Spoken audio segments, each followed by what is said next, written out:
Hey everybody, back here working on our pages for our county Sharepoint site. In the last video we were in our 4-H program page and we created our page break, created a link to our XYZ program so that when the user clicks on it they're going to get all the information about XYZ program here that they may need.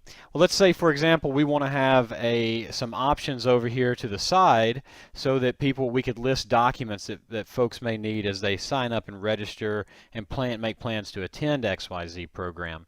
So all of that's pretty easy. So first of all, what we're going to do is we're going to upload the PDF of the rules. One of the things that you want to always keep in mind anytime we're putting documents on our public-facing sites, our county team site, our county SharePoint sites, county websites. Anytime we're putting information on our county websites for the public to access, it's got to be in a PDF format. Okay, so what I want to do is go into Site Actions and then View All Site Content, and I'm going to go into my Documents folder. And just like many of you or all of you in your offices, you have several different things going on. 4-H, Family Consumer Science, Ag and Natural Resources. So I'm a big fan of utilizing some folders. So for this, since this volunteer county is a testing site for all three regions to use, I'm going to create a couple of folders here for me and my counterparts. And that way we can just keep our stuff separated as we test in here. So I'm going to click on New Folder. And we'll name one Central Region.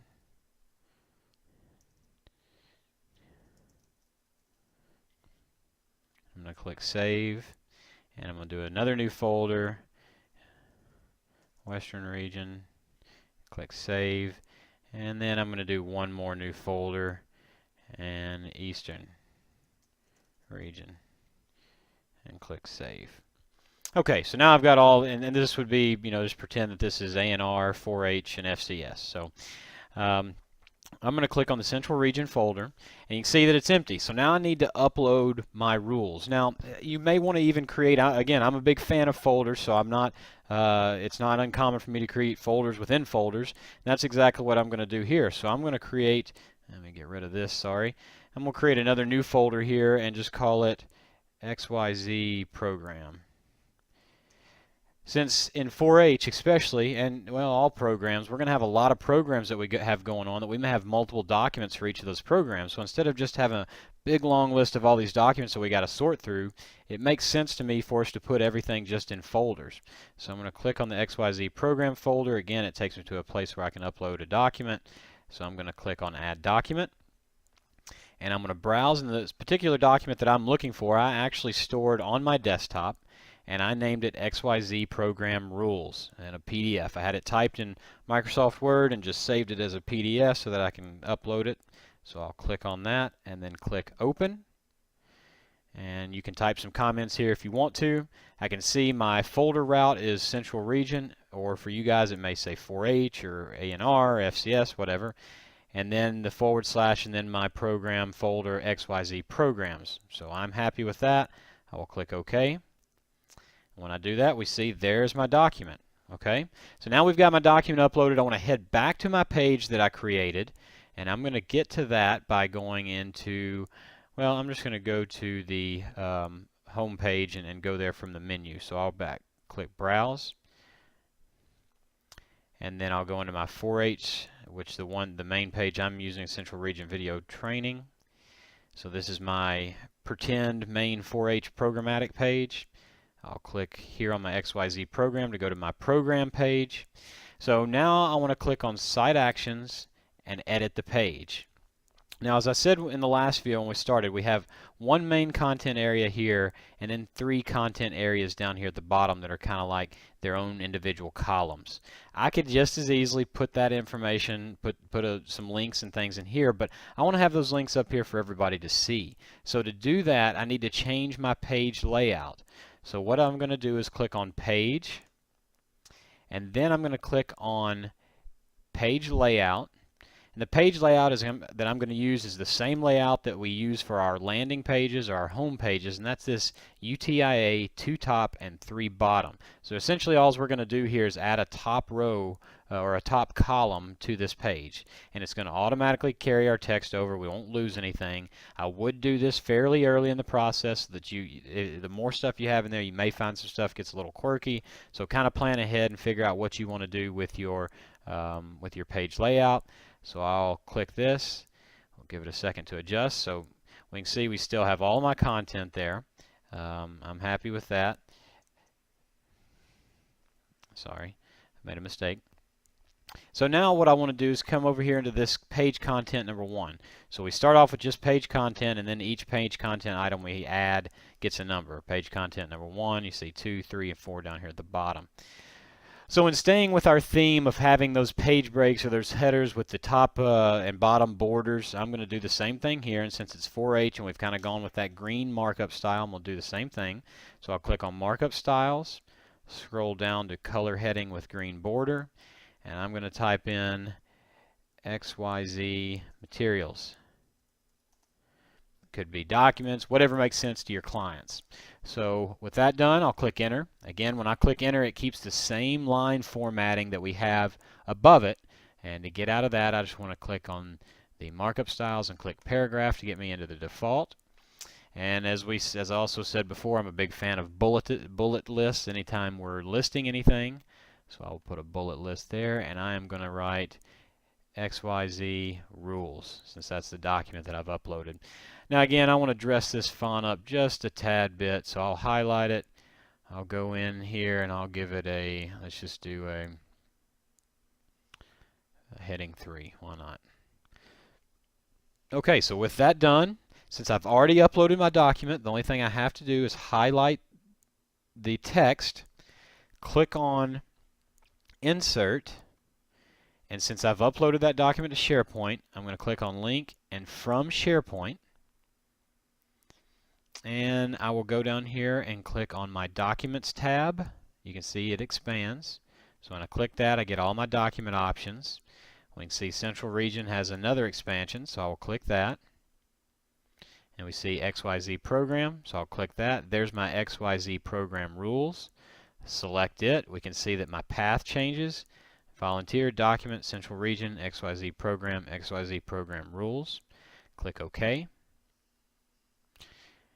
And now we've got that linked. So when I click on Publish and Publish,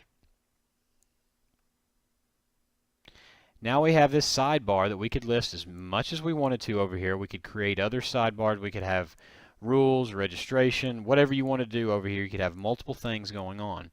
So go back into Site Actions and Edit Page one more time just to kind of go over something. I've been asked often, well, what do we use these 3 bottom rows for, or bottom columns for? You know, that's really up to you. If you don't put anything in them, they're not going to show up. One of the things that I thought would be neat is we could do something kind of like this. Let's put us a green border in there. And since it's 2013, last time we did XYZ Program was 2012. So we're just going to give some appreciation to 2012 XYZ Award winners. And I'll click Enter and remove that formatting with just a paragraph. And I'm going to type in first place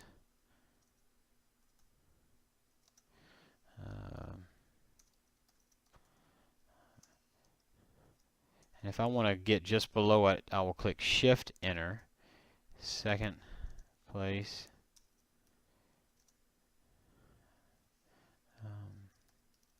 these are all old hockey players. Third place.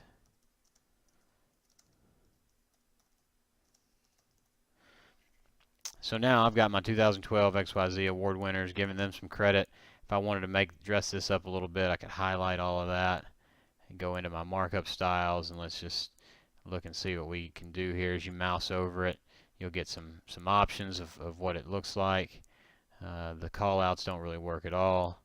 Don't like that, so I'm going to just stick with a color heading of 3. That looks decent. Alright, now we'll publish the page.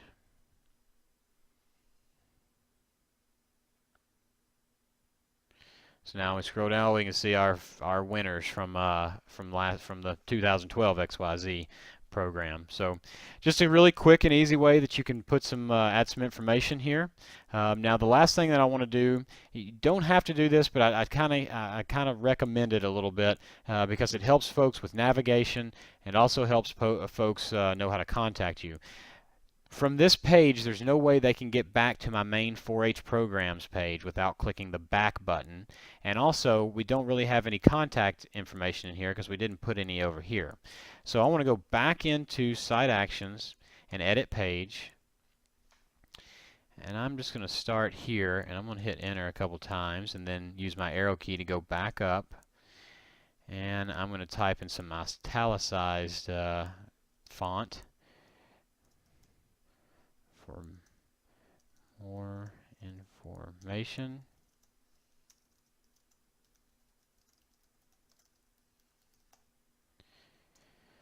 Okay, nothing really big there. And what I want to do now is highlight my name. And I'm going to insert a link to my email right here. Okay, so I will click on Insert. And I'm going to click Link from Address. And you see the text display, it's got my name. Now anytime we're linking to an email address, the first thing you want to do is type in M-A-I-L-T-O, so mail to, and then a colon, and then the email address. So mine would be jgreenfi@utk.edu. Okay, click OK. So now when the user clicks that, it'll open up their email client on their computer and they can contact me directly. Or I could write or by phone at 615-832-8341. Okay, now the next thing I want to do is add a place for the user to be able to get back to the main 4-H page. So I'm going to hit Enter a couple times and just put some of these carets in here just to set this apart. And back to main 4-H volunteer county 4-H page. Okay, again, to set this apart, I'm going to give it some additional formatting.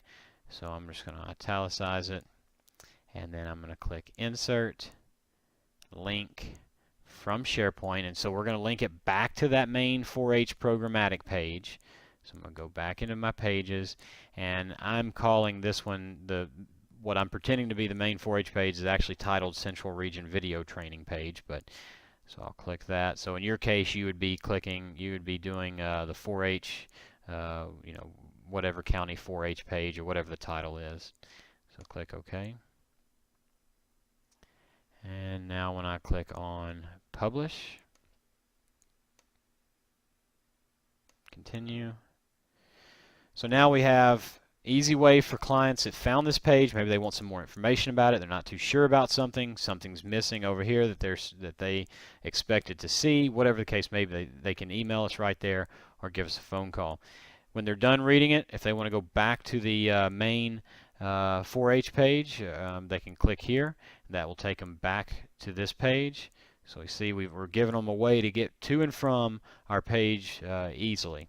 So that does it for dressing our program page up a little bit. If you have any problems, any questions, always here to help. So just touch base with me.